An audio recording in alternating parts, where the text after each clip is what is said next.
Hello बच्चों, क्या हाल चाल। एफडी सर हिंदी मीडियम में आप सभी का स्वागत है। आज हम लोग एनसीईआरटी कक्षा 9वीं गणित का अध्याय 4 दो चरों वाले रैखिक समीकरण का प्रश्नावली 4.1 पढ़ेंगे। जैसा कि आप लोग देख सकते हैं, पाठ का नाम ही है दो चरों वाले रैखिक समीकरण। इसलिए पहले हम लोग इसी को समझते हैं कि रैखिक समीकरण क्या होता है या एक चर वाला रैखिक समीकरण क्या होता है। इसके बाद हम लोग समझेंगे दो चरों वाले रैखिक समीकरण के बारे में, जिससे प्रश्नावली के प्रश्नों को हल करना हमारे लिए आसान हो जाएगा। तो आइए पहले समझते हैं रैखिक समीकरण या फिर एक चर वाला रैखिक समीकरण क्या होता है। जैसा कि आप लोग देख सकते हैं, रैखिक समीकरण या एक चर वाला रैखिक समीकरण का परिभाषा लिखा हुआ है। ऐसा समीकरण जिसमें चर का घात केवल एक होता है रैखिक समीकरण कहलाता है। इसका निरूपण किस तरह से किया जाता है, यानी किस तरह से लिखा जाता है इसको, ए एक्स प्लस बी बराबर 0 के रूप में इसको लिखा जाता है। अब यहाँ पे देखिए, ये एक समीकरण हमारा हो गया ए एक्स प्लस बी। इसमें हमारा चर क्या है, एक्स हमारा एक चर है इसमें, और इसका घात कितना है कुछ नहीं लिखा हुआ है, नहीं यहाँ पे एक छुपा हुआ है। तो यही हमारा क्या हो जाएगा, रैखिक समीकरण हो जाएगा। जैसे यहाँ पे एक्स चर जो हमारा है इसके पावर में कितना है, एक है, और रैखिक समीकरण का परिभाषा क्या कहता है, जिसमें चर का घात एक होता है वही हमारा रैखिक समीकरण कहलाता है। तो ये हमारा क्या हो गया, रैखिक समीकरण हो गया। इसको अगर हम एग्जाम्पल से समझें तो क्या हो जाएगा हमारा 5x प्लस 2 बराबर 0। इसमें हमारा x क्या है, चर है, और इसका पावर कितना है, यहाँ पे घात में कुछ लिखा हुआ नहीं है, यानी एक यहाँ पे छुपा हुआ है। एक जिस भी चर के घात में एक रहेगा वही हमारा क्या होता है, रैखिक समीकरण होता है। और यहाँ 5 क्या हो जाएगा, 5 इसका गुणांक हो जाएगा, और 2 हमारा क्या हो गया, एक अचर पद हो गया। 2 क्या हो गया हमारा, अचर पद। इसका एक और एग्जाम्पल, जैसे अगर हम एग्जाम्पल से समझे तो क्या हो गया, 6x प्लस 3 बराबर 0। यहाँ पे x के पावर में कितना है, x के घात में कुछ नहीं लिखा हुआ है, यानी एक छुपा हुआ है, और इसका गुणांक कितना है, 6 है, और 3 हमारा यहाँ पे क्या हो गया, अचर पद हो गया। तो यही हमारा क्या हो गया, रैखिक समीकरण। अब इसमें समझिए कि एक चर वाला रैखिक समीकरण क्या होता है। जब भी किसी रैखिक समीकरण में चर का संख्या केवल एक हो, यहाँ पे चर का संख्या कितना है, केवल एक है, केवल एक ही चर है, एक्स ही है, तो यही हमारा क्या हो जाएगा, एक चर वाला रैखिक समीकरण भी हो जाएगा। जैसे इस एग्जाम्पल में देखिए 6x प्लस 3, यहाँ पे चर का संख्या कितना है, एक है, एक्स ही सिर्फ यहाँ पे एक ही चर है, ये एक्स ही है सिर्फ एक चर, तो यही हमारा क्या हो जाएगा, एक चर वाला रैखिक समीकरण भी हो जाएगा। अगर इसमें एक चर के जगह पे अगर 2 या 3 एक से ज़्यादा अगर चर हो जाएगा तो हमारा क्या हो जाएगा, फिर दो चर वाला रैखिक समीकरण हो जाएगा, या 3 चर वाला रैखिक समीकरण हो जाएगा। अगर इसको हम एग्जाम्पल से समझें, अगर यहाँ पे इस तरह से दिया जाता है 2x प्लस 3y प्लस 6 बराबर 0। यहाँ पे कितना चर है, एक चर ये x है, और एक चर ये y है। यहाँ पे टोटल दो चर हो गए, तो ये हमारा क्या हो जाएगा, दो चर वाला रैखिक समीकरण हो जाएगा। अगर यहाँ पे इस तरह से दिया रहेगा 5x प्लस 8y माइनस 9 बराबर 0, तो ये यहाँ पे भी एक क्या हो गया, x एक चर हो गया और y एक चर हो गया, और इनके घात में एक है, यानी एक तो रैखिक समीकरण है। घात में एक जिसका भी रहेगा, यहाँ पे लिखा हुआ है, जिस ऐसा समीकरण जिसका घात एक होता है वो हमारा क्या होता है, रैखिक समीकरण। और इसमें कितना चर हो गया, एक चर ये हो गया और एक चर ये हो गया, दो चर हो गया, तो इसको हम लोग क्या कहेंगे, दो चर वाला रैखिक समीकरण कहेंगे। इसको आइए परिभाषा से भी समझ लेते हैं, और इसको लिखने का तरीका क्या होता है, इसको निरूपण किस तरह से किया जाता है वो भी थोड़ा सा इसके बारे में समझ लेते हैं।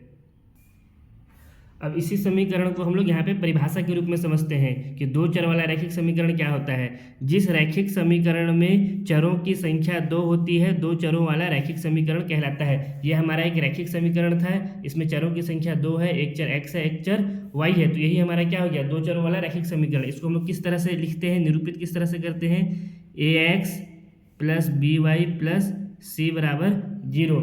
अब इस समीकरण को अगर हम लोग यहाँ पे लिखें, कितना है, 5x प्लस 8y माइनस 9 बराबर 0। अब यहाँ पे 5 हमारा क्या हो जाएगा, अगर इस समीकरण से हम लोग इसका तुलना करेंगे तो a हमारा क्या हो जाएगा, a बराबर क्या आ गया, 5 आ गया, x का गुणांक हो गया 5, y का गुणांक कितना है 8, तो b हमारा कितना हो जाएगा, b बराबर 8 हो जाएगा। और c की जगह पे कितना दिया हुआ है, जो हमारा अचर पद है वो -9 है, तो c हमारा क्या आ जाएगा, यहाँ से c बराबर कितना आ गया, -9 आ जाएगा। और x क्या है हमारा, प्रथम चर जो पहला वाला चर है, और y क्या है, दूसरा चर है। तो यही हमारा क्या होता है, दो चरों वाला रैखिक समीकरण। अब इसी से रिलेटेड हमको प्रश्नावली 4.1 में क्वेश्चन दिए गए हैं, आइए हम उनको हल करते हैं। यहाँ तक समझ आई है, यहाँ तक कोई दिक्कत नहीं है ना। अगर चर का घात में केवल एक है तो हमारा क्या हो जाएगा, रैखिक समीकरण हो जाएगा। और चरों की संख्या अगर एक रहेगी फॉर एग्जांपल अगर 5x प्लस 2 दिया हुआ है, चर की संख्या अगर 1 है तो एक चर वाला रैखिक समीकरण हो जाएगा, और अगर चरों की संख्या 2 है, x भी है और y भी है समीकरण में, तो हमारा क्या हो जाएगा, दो चर वाला रैखिक समीकरण हो जाएगा। एक चर वाले रैखिक समीकरण को हम लोग लिखते हैं ax प्लस b बराबर 0 के रूप में, और दो चर वाले रैखिक समीकरण को हम लोग क्या लिखते हैं ax plus by plus c बराबर 0। इसको आप लोग अपने ध्यान में रखिएगा ना, दो चर वाला रैखिक समीकरण को हम लोग किस तरह से लिखते हैं ax plus by plus c बराबर 0। अब आइए प्रश्नावली 4.1 के प्रश्नों को हम लोग हल करते हैं।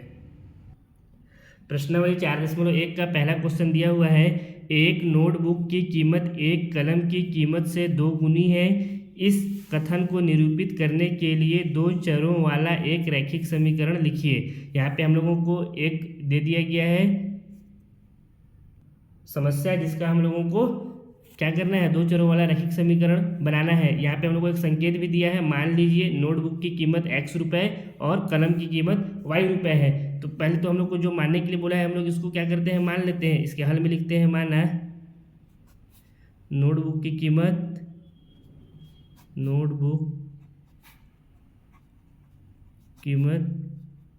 x रुपये है तथा कलम की कीमत y रुपये है। अब प्रश्नानुसार हमको क्या बोला है, प्रश्न को फिर से एक बार पढ़ते हैं। थोड़ा यहाँ पे लिखते हैं, प्रश्नानुसार क्या क्या है, नोटबुक की कीमत एक कलम की कीमत से 2 गुनी है। तो नोटबुक की कीमत कितनी है, x है, x क्या है, कलम की कीमत से 2 गुना है। तो इसको हम लोग क्या करेंगे, x बराबर 2y। इसको हम लोग इस तरह से लिख सकते हैं। क्यों लिखे, अगर मैं आप लोगों को बोलूँ, इधर समझिए कि 10 जो है हमारा 5 का 2 गुना है। 10 क्या है, 5 का 2 गुना है। तो इसको हम लोग किस तरह से लिखेंगे, 10 बराबर 2 इंटू 5, यही ना लिखेंगे। इसको तो हम लोग इस तरह से नहीं लिखेंगे कि 10 इंटू 2 बराबर 5, ये तो फिर गलत हो जाएगा। ये कितना हो जाएगा, ये 10 इंटू 2 20 बराबर 5, ये तो बराबर हो ही नहीं रहा है, ये तो गलत हो गया है। अगर इसको हम लोग देखें तो 10 बराबर 2 इंटू 5, 5 दूना कितना होता है 10, तो ये क्या है, ये बराबर है। तो इसको भी हम लोग इसी तरह से लिखे हैं, x बराबर 2y। अब इसको हम लोग क्या करते हैं, इस 2y को इधर हम लोग पक्षांतर कर देते हैं। तो क्या हो जाएगा, x माइनस 2y बराबर 0 हो जाएगा। हम लोग क्या जानते हैं कि दो चर वाला रैखिक समीकरण को किस तरह से लिखा जाता है, क्योंकि यहाँ पे हम लोग लिखते हैं, चूंकि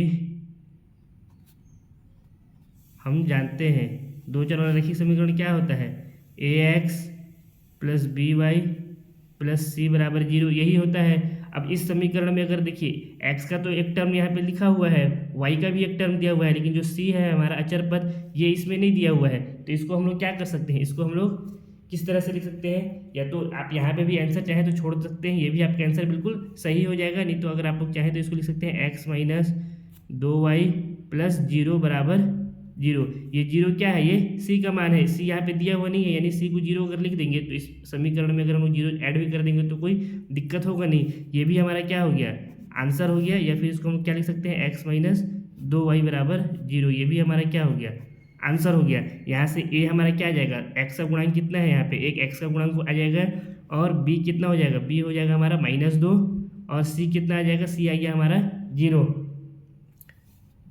ठीक है, इतना समझ में आ गया। अब क्वेश्चन नंबर 2 को हम लोग हल करते हैं। ये वाला बहुत ही इजी क्वेश्चन था, इसमें हम लोग कुछ नहीं किए, प्रश्न में ही हमको दे दिया था कि नोटबुक की कीमत को हमको x रुपये मानना है और कलम की कीमत को y रुपये मानना है। फिर हमको प्रश्न में कहा है कि जो नोटबुक की कीमत है, कलम की कीमत 2 गुनी है, तो हम लोग नोटबुक की कीमत को कलम की कीमत की क्या कर दिए, 2 गुनी कर दिए। फिर इस 2y को इस तरह पक्षांतर कर दिए, तो यही हमारा क्या आ गया, आंसर आ गया। अब क्वेश्चन नंबर 2 को हल करते हैं। क्वेश्चन नंबर 2 दिया हुआ है, निम्नलिखित रैखिक समीकरणों को ax plus by plus c बराबर 0 के रूप में व्यक्त कीजिए और प्रत्येक स्थिति में a, b और c के मान बताइए। यहाँ पे हम लोग को एक जिसका रैखिक समीकरण दिया हुआ है, 2x प्लस 3y बराबर 9.3 और 5 के ऊपर बार लगा हुआ है। अब इसको हम लोग क्या करना है, ax plus by plus c के रूप में इस समीकरण को हम लोग को व्यक्त करना है, लिखना है, और a, b और c का मान हम लोगों को ज्ञात करना है। तो सबसे पहले तो हम लोगों को जो लिखना है जिस रूप में, उसको हम लोग लिख लेते हैं कि हम लोग किस रूप में इसको लिखना है, ax plus by plus c बराबर 0 के रूप में लिखना है। इसको हम लोग मान लेते हैं समीकरण 1। और ये जो हम लोग को समीकरण दिया हुआ है, इसको हम लोग किस तरह से लिख सकते हैं, इसको हम लोग 2x प्लस 3y माइनस 9.3 और 5 के ऊपर बार बराबर 0, इस तरह से हम लोग लिख सकते हैं। ये बराबर के इस तरफ था, इसको जब हम लोग इस तरफ लेके आएंगे तो क्या हो जाएगा, ये माइनस हो जाएगा। अब देखिए इसको मान लेते हैं समीकरण 2। अब ये समीकरण 1 और समीकरण 2 बिल्कुल सेम सेम है कि नहीं है। यहाँ पे क्या है, x का गुणांक कितना है, a है, और समीकरण 2 में x का गुणांक कितना है, 2 है। तो समीकरण 1 और 2 का हम लोग अगर तुलना कर देंगे, समीकरण 1 व 2 का तुलना करने पर तो क्या आ जाएगा, a कितना आ जाएगा, समीकरण a में a कितना है, x का गुणांक है, और समीकरण 2 में x का गुणांक क्या है, 2 है। तो a बराबर कितना आ जाएगा, a बराबर 2 आ जाएगा। इसी तरह से समीकरण 1 में b क्या है, y का गुणांक है, और समीकरण 2 में y का गुणांक कितना है, 3 है। तो b हमारा क्या आ जाएगा, 3 आ जाएगा। और c कितना आ जाएगा, c क्या है, अचर पद, और समीकरण 2 में अचर पद क्या है, 9.35, और 5 के ऊपर बार लगा हुआ है। तो इसको हम लोग लिख सकते हैं c बराबर माइनस है तो माइनस 9.35 के ऊपर बार। यही हमारा क्या हो गया, इसका आंसर हो गया। बस कुछ नहीं करना था, इसको हम लोग को इस तरफ पक्षांतर करके ले आए तो हमारा क्या हो गया, ये समीकरण ax plus B Y plus C के रूप में आ गया। अब इसमें से हम लोग a b और c का मान यहाँ पे निकाल दिए। इसी तरह से इसके दूसरे वाले भाग को हल करते हैं। दूसरा भाग क्या दिया हुआ है, x माइनस वाई बटा 5 माइनस 10 बराबर 0। अब इसको हम लोग किस रूप में लिखना है, इसको हम लोग को लिखना है ax plus B Y plus C बराबर 0। इस रूप में हम लोग को इसको लिखना है। इसको हम लोग मान लेते हैं समीकरण 1। और ये जो समीकरण हम लोग को दिया हुआ है, इसको हम लोग क्या लिख सकते हैं, 1 into X minus 1/5 into Y minus 10 बराबर 0। इस तरह से हम लोग इस समीकरण को लिख सकते हैं। अगर 1 का गुणा x में करेंगे तो x ही आएगा, 1/5 का y में गुणा करेंगे तो y/5 ही आएगा। तो इसको हम लोग क्या कर सकते हैं, इस रूप में इस समीकरण को लिख सकते हैं। इसको मान लीजिए समीकरण 2। समीकरण 1 और 2 का अगर हम लोग तुलना कर दें, 1 और 2 का अगर हम तुलना कर दें तो 1 और 2 से क्या आ जाएगा, a क्या आ जाएगा, x का गुणांक समीकरण 2 में कितना है, 1 है। तो a हमारा क्या आ गया, a बराबर 1। इसी तरह से b y का गुणांक है, समीकरण 2 में y का गुणांक कितना है, -1/5। तो हमारा b का वैल्यू कितना आ गया, -1/5। इसी तरह से जो हमारा c है अचर पद, समीकरण 2 में कितना है, -10 है। तो हम लोग लिख देंगे c बराबर -10। यही क्या हो गया इसका आंसर। इसी तरह से इसका तीसरा वाले भाग को हल करते हैं। तीसरा वाला भाग क्या दिया हुआ है, -2x प्लस 3y बराबर 6। अब इस समीकरण को हम लोग किस रूप में लिखना है, इसको हम लोग को लिखना है ax plus B Y plus C बराबर 0। तो इस समीकरण को पहले हम लोग इस रूप में लिख देते हैं। इसको क्या लिख सकते हैं, -2x प्लस 3y, और ये 6 इधर है तो इसको हम लोग इस तरफ बराबर के लाएंगे तो क्या हो जाएगा, -6 बराबर 0। अब ये समीकरण बिल्कुल इस रूप में आ गया है। इसको मान लेते हैं समीकरण 1, इसको मान लेते हैं समीकरण 2। अब समीकरण 1 और 2 से अगर हम लोग एक दोनों को तुलना कर देंगे तो क्या आ जाएगा, a क्या है, x का गुणांक है, समीकरण 2 में x का गुणांक कितना है, -2। तो a बराबर कितना आ गया, -2 आ गया। इसी तरह से b कितना आ जाएगा, b कितना है समीकरण 2 में, y का गुणांक 3 है तो b बराबर हमारा आ गया 3। इसी तरह से जो अचर पद हमारा c है, c कितना हो जाएगा समीकरण 2 में, -6। तो c बराबर लिख देंगे -6। यही हमारा क्या हो गया, आंसर हो गया। अब इसी तरह से इसका जो बाकी बचे हुए भाग है उसको भी हम लोग हल करते हैं। इसका चौथा भाग में दिया हुआ है x बराबर 3y। इसको हम लोग को किस रूप में लिखना है, ax plus B Y plus C बराबर 0। इसको मान लेते हैं समीकरण 1। अब इस समीकरण को हम लोग इस रूप में लिख लेते हैं। कैसे लिखा जाएगा, इसको हम लोग क्या लिख सकते हैं, x और ये 3y इधर है बराबर की, इसको इस तरह पक्षांतर करेंगे तो क्या हो जाएगा, -3y प्लस, अब इसमें c का तो कोई टर्म दिया हुआ नहीं है, अचर पद कुछ दिया हुआ नहीं है, तो इसमें हम लोग अगर 0 ऐड कर देंगे तो कोई फर्क पड़ना है नहीं। तो इसको हम क्या लिख सकते हैं, इसमें +0 बराबर 0। इसको मान लेते हैं समीकरण 2। अब देखिए समीकरण 1 और 2 बिल्कुल एक जैसा दिख रहा है। इसमें से हम लोग a का वैल्यू अगर निकालें तो a का वैल्यू कितना आ जाएगा, a बराबर समीकरण 2 में x का गुणांक कितना है, यहाँ पे कुछ नहीं है, यानी 1 छुपा हुआ है, 1 का इसमें हम लोग गुणा कर सकते हैं। तो 1 का वैल्यू कितना आ गया, 1 आ गया। इसी तरह से b का वैल्यू कितना आ जाएगा, b बराबर यहाँ b का y का गुणांक कितना है, -3। तो b हमारा कितना आ गया, -3, और c कितना आ जाएगा हमारा 0। यही हमारा क्या हो जाएगा, इसका आंसर हो जाएगा। अब इसका पाँचवें वाले भाग को इसमें दिया हुआ है 2x बराबर -5y। तो इसको हम लोग को क्या करेंगे, सबसे पहले जिस रूप में लिखना है उसको लिख लेंगे, ax plus B Y plus C बराबर 0। इस रूप में हम लोग को इस समीकरण को व्यक्त करना है। अब इस समीकरण को हम लोग क्या लिख सकते हैं, 2x माइनस 5y, ये माइनस है तो इधर आएगा तो क्या हो जाएगा, प्लस बराबर 0। इसको हम लोग इस तरह से लिख सकते हैं। अब अगर इस समीकरण में हम लोग को क्या चाहिए, एक पद c भी चाहिए, एक अचर पद भी चाहिए, तो इसमें हम लोग क्या कर सकते हैं, 2x प्लस 5y प्लस 0 लिख सकते हैं। जीरो को इस समीकरण में अगर हम लोग ऐड भी करेंगे तो हम लोग को कोई फर्क नहीं पड़ेगा, ये समीकरण सेम रहेगा। तो बराबर हम लोग क्या कर सकते हैं, इसको जीरो, ये हो गया हमारा समीकरण 1, ये हो गया हमारा समीकरण 2। अब समीकरण 1 और 2 का अगर हम लोग तुलना कर देंगे तो ए हमारे कितना आ जाएगा, ए बराबर एक्स का गुणांक यहाँ पे कितना है 2 है, तो ए हमारा आ गया 2। इसी तरह से बी हमारा क्या है, वाई का गुणांक, तो वाई कितना आ जाएगा, समीकरण 2 में वाई का गुणांक 5 है, तो बी आ गया 5 और सी कितना आ जाएगा 0। इसी तरह से हम लोग जो इससे पहले वाला क्वेश्चन था उसमें भी हम लोग इसी तरह से किए थे। जो हम लोग को समीकरण दिया होता है एक्स बराबर 3y, इसको हम लोग क्या लिख सकते हैं, इसको हम लोग लिख सकते हैं एक्स माइनस 3y बराबर 0। अब फिर इस समीकरण में हम लोग क्या किए, यहाँ पे 0 को ऐड कर दिए। अब इसका हम लोग छठवां वाले भाग को हल करते हैं। छठवां वाला भाग में क्या दिया हुआ है, 3x प्लस 2 बराबर 0। अब इसको हम लोग किस रूप में लिखना है, ax plus by plus C बराबर 0, इस रूप में लिखना है। इसको मान लेते हैं समीकरण 1। अब इसको देखिए, जो दिया हुआ समीकरण इसमें x का टर्म दिया हुआ है और c भी दिया हुआ है, एक अचर पद भी, लेकिन इसमें y का टर्म कहीं पे नहीं दिया हुआ है। तो इस समीकरण को हम लोग क्या लिख सकते हैं, इसको हम लोग लिख सकते हैं 3x प्लस 0y प्लस 2 बराबर 0 लिख सकते हैं। 0 का y में गुणा करेंगे तो 0 हो जाएगा, यानी जो हमारा समीकरण क्या आ जाएगा, 3x प्लस 2 के बराबर आ जाएगा। तो इसको हम लोग मान लेते हैं समीकरण 2।